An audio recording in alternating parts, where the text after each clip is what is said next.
Construídas as relações de Girard, nós precisamos agora ter alguns métodos que vai nos ajudar a encontrar determinadas raízes. O primeiro método que nós vamos estudar são o método das raízes complexas.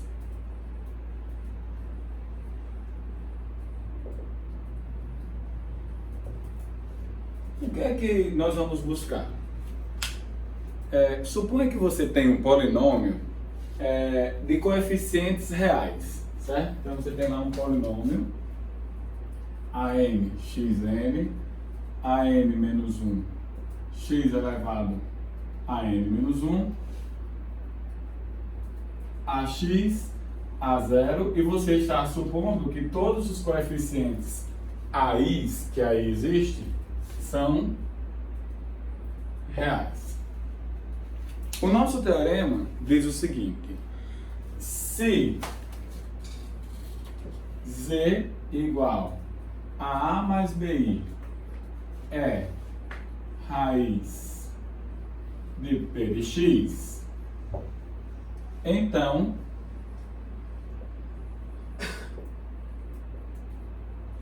o conjugado de Z também será raiz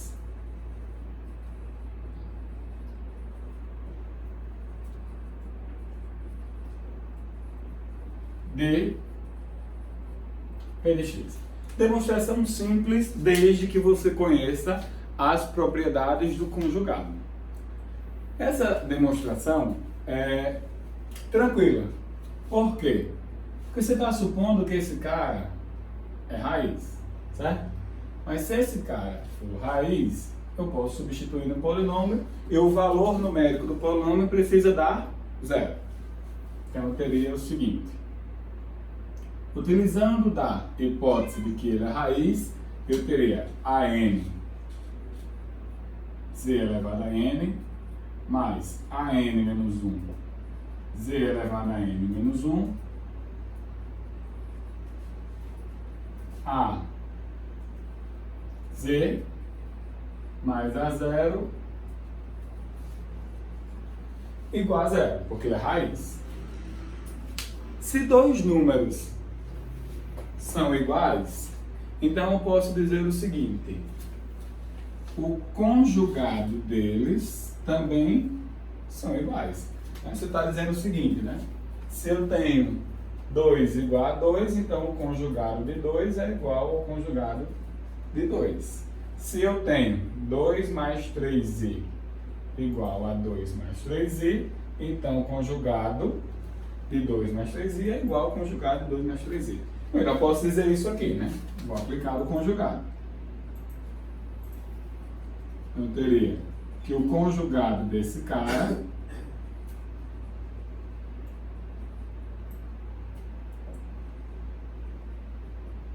teria que ser igual ao conjugado desse cara. Porém, em uma das propriedades que diz assim: o conjugado da soma é a soma dos seus conjugados. Então eu posso aplicar essa propriedade aqui. AN vezes Z elevado a N mais AN menos 1 vezes Z elevado a N menos 1 conjugado, AZ conjugado, A0 conjugado igual ao conjugado de zero. Mais uma vez, utilizando as propriedades dos conjugados, tem-se a propriedade que diz: o conjugado do produto é o produto dos conjugados. Utilizando dessa propriedade, o que é que eu vou ter? Conjugado de AN vezes o conjugado de ZAN, o conjugado de N menos 1 vezes o conjugado de Z elevado a N menos 1, o conjugado de A vezes o conjugado de Z, mais o conjugado de A0 igual ao conjugado de Z. Utilizando da próxima propriedade, que diz que o conjugado de um número real é ele mesmo, Então, eu posso escrever isto. AN vezes o conjugado de z elevado a n, mais AN menos 1 vezes o conjugado de n menos 1, mais A vezes o conjugado de z, mais A0 igual a zero. Mais uma vez, utilizando da propriedade que diz o conjugado de uma potência é a potência desse conjugado.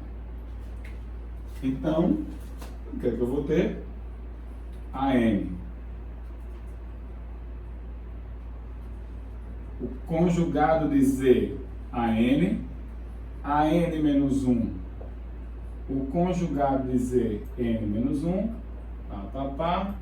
A conjugado de Z, A0 igual a zero. Conclusão disso, o conjugado de Z também é raiz. Assim, Z conjugado também é raiz. Então, ganhamos uma coisa, ou uma propriedade, na verdade um teorema muito forte. Se eu tenho um cara complexo em um certo polinômio de coeficientes reais, e este cara é raiz desse polinômio, então eu já posso dizer que o conjugado deste cara também será raiz desse polinômio. E mais importante ainda, ou até um pouco ruim para a gente, se o cara for de grau par, todas as raízes podem ser complexas. Por quê? Se ele é de grau 2, se ele tem uma raiz que é complexa, tá? Sempre tome em mente que eu estou falando de coeficientes reais, tá? Se ele tem uma raiz que é complexa, obrigatoriamente o que é que vai aparecer? O conjugado como raiz. Então, gerou um cara de grau 2.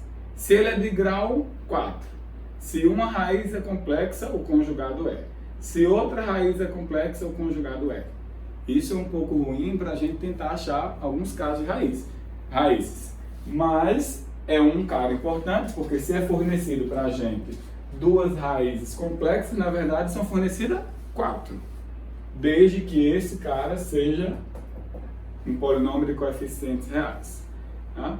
E isso também é importante para mostrar o seguinte: todo polinômio de grau ímpar com coeficientes reais possui obrigatoriamente uma raiz que é real. Por quê? Porque no pior caso que nós iríamos ter, imagina aí que você tem um polinômio de grau 5. Esse cara é complexo. O que é que tem que acontecer? Conjugado tem que ser raiz. Esse cara é complexo. O que é que tem que acontecer? O conjugado tem que ser raiz. Então, esse cara não pode ser complexo.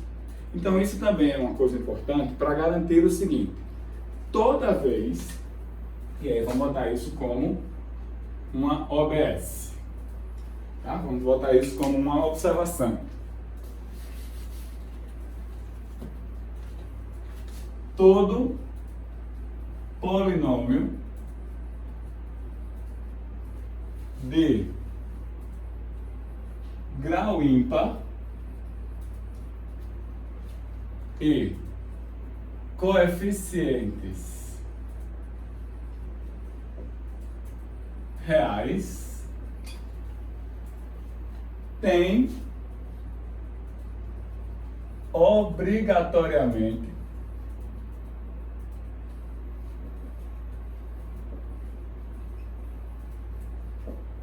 uma raiz real, obrigatoriamente. Construídas as relações de Girard e o teorema das raízes complexas, nós precisamos ainda construir um teorema de fundamental importância para a nossa bateria de exercícios. Esse teorema trabalha com as raízes racionais. Quando é que um certo polinômio pode admitir raízes que são da forma racional. Para isto, vamos admitir o seguinte: dado um polinômio p de x com coeficientes inteiros, então, se p sobre q, um número racional na sua forma irredutível,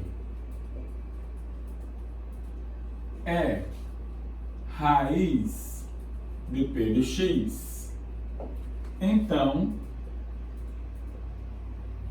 é obrigatório que p seja um divisor de A0 e que seja um divisor de AN.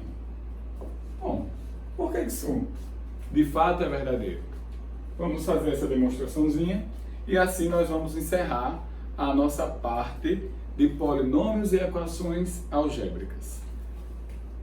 Se você sabe que P sobre Q é uma raiz do polinômio, então, ao substituir AN vezes P sobre QAN mais AN menos 1 vezes P sobre Q elevado a N menos 1. A sobre P, Q mais A0 precisa resultar em zero. Aplica aqui a potência do quociente virando o quociente das potências, e você teria AN Pn sobre QAN mais AN menos 1 P elevado a N menos 1 sobre Q menos 1 elevado a N menos 1, A que multiplica P sobre Q mais A0 igual a zero. Multiplique toda esta equação por Q elevado a N. Se você fizer isso, o que é que vai resultar esta equação? Vai ficar AN vezes PAN mais AN menos 1 vezes P elevado a N menos 1 vezes Q mais A que multiplica P vezes Q elevado a N menos 1 mais A0 vezes Q elevado a N igual a zero. Perceba que daqui até aqui você consegue colocar o P em evidência. E aí, se você fizer isso, isso vai ficar P que multiplica AN vezes P elevado a N menos 1, AN menos 1 vezes P elevado a N menos 2 vezes Q, mais A que multiplica Q elevado a N menos 1. Bom, passe esse A0 vezes Q elevado a N para o outro lado. Então, você vai ter menos A0 vezes Q elevado a N. Daí, pense um pouquinho. Você está falando de cara que são coeficientes inteiros. P é um cara inteiro porque ele é da forma racional. Se P sobre Q é da forma racional, P é inteiro e Q também é inteiro. Logo, você está pegando um número inteiro, multiplicando por outro número inteiro e somando com um número inteiro vezes um certo outro número inteiro vezes um certo outro número inteiro. Então, você está fazendo soma de números inteiros. Você pode dizer que isso aqui é um número inteiro qualquer. Então, estou dizendo que P vezes um certo alfa, que é inteiro, é igual a menos A0 vezes Q elevado a N. Bom, perceba o seguinte, eu posso passar o P aqui dividindo. E aí, se eu passar o P dividindo, o que é que eu teria? Eu teria alfa igual a menos A0 vezes Q elevado a N dividido por P. Porém, lá da nossa hipótese, nós dissemos que P sobre Q era uma fração irredutível. Logo, se isso é verdadeiro, o MDC entre P e Q é obrigatoriamente 1. Logo, P não é capaz de dividir Q elevado a N. P não divide Q, logo P não divide Q elevado a N. Como o alfa é inteiro, essa divisão tem que dar um número inteiro. Para isso acontecer, é obrigatório que P divida a zero. Se P divide a zero, então P faz parte do conjunto de divisores do A zero. Logo, P tem que ser algum divisor do A zero. De forma análoga, né, eu poderia ter isolado aqui o quê? Né? Imagine que eu tivesse feito daqui até aqui. Eu poderia, nesse momento, colocar o Q em evidência. Tá? Vamos fazer isso. Vou colocar o Q em evidência nessa parcela e vou passar essa outra para o lado de cá. Colocando o Q em evidência, ficaria Q que multiplica a n menos 1 vezes P elevado a n menos 1, mais a P vezes Q elevado a n menos 2, mais A que multiplica Q elevado a n menos 1.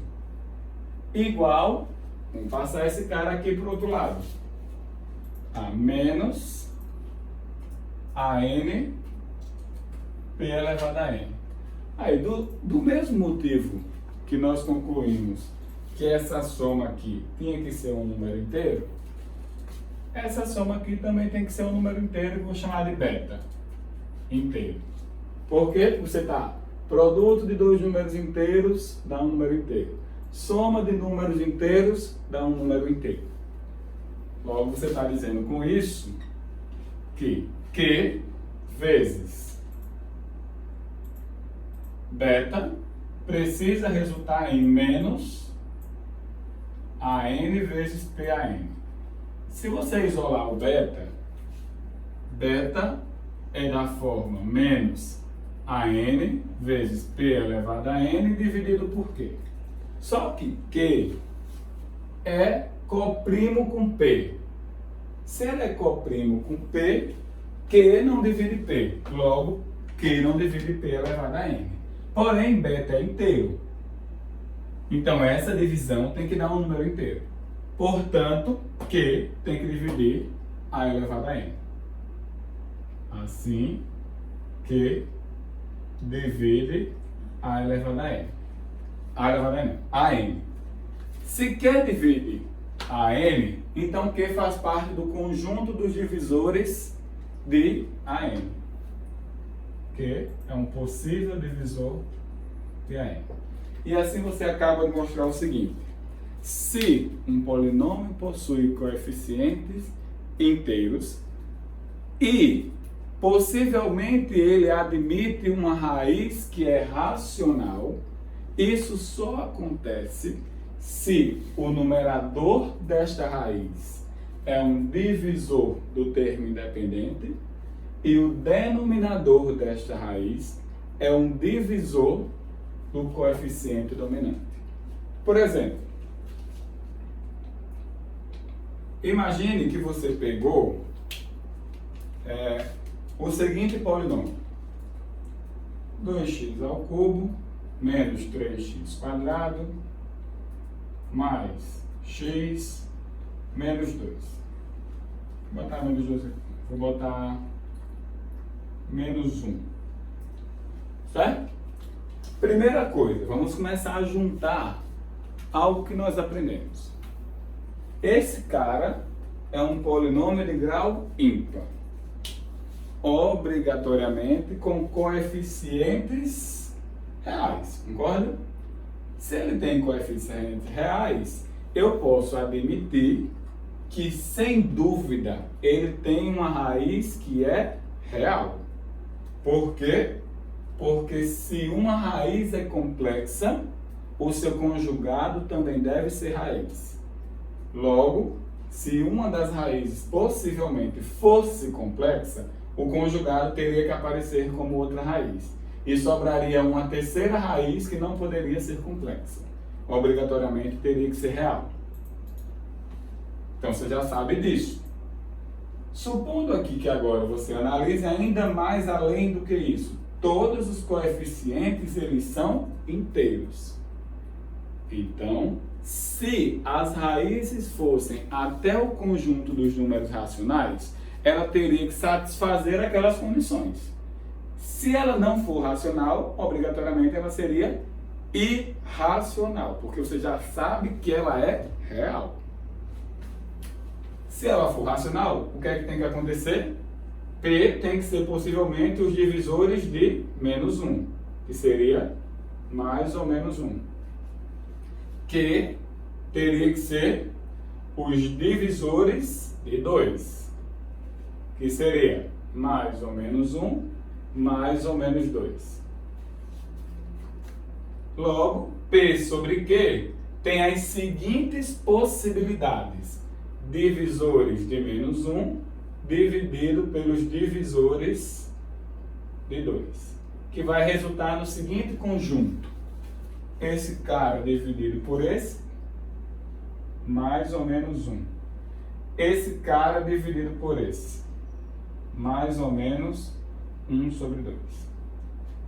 Logo, se sua raiz for racional, ela tem que ser um desses caras. Se ela não for nenhum desses caras, a sua raiz real, sem dúvida, é irracional. Isso é muito importante, porque você não fica testando aleatoriamente qualquer tipo de número. Ok? Bom, agora nós vamos seguir para a nossa bateria de exercícios.